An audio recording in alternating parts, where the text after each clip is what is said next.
Hello and welcome. Today we're setting up an automatic free gift campaign in the Kite app. This feature allows you to add a complimentary product to your customer's cart when they meet certain conditions, without the need for a code or claim button. Let's dive in and create a free gift with purchase. We'll set up a few promotion names and define the gift role. There are multiple options here, but for demonstration purposes, we'll go with the spending X amount option. We'll set this amount to $500 and select a free gift.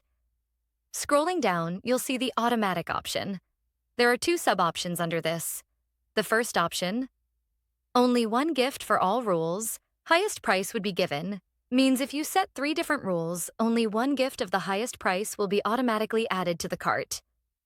The second option, multiple gifts, one for each rule, means if there are multiple rules, one gift per rule will be added automatically. Once this is done, scroll down to the discount combination settings. Be sure to set these up if you have any other Shopify discounts in your store. Then hit save. Once it's saved, we'll return to our test store. Scroll down to one of the products and you'll notice that the widget is now visible. Add this to the cart.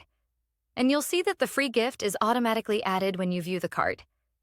And that's how you set up an automatic free gift campaign in the Kite app. A gift is automatically added to your cart when certain conditions are met. If you have any further questions, don't hesitate to ask.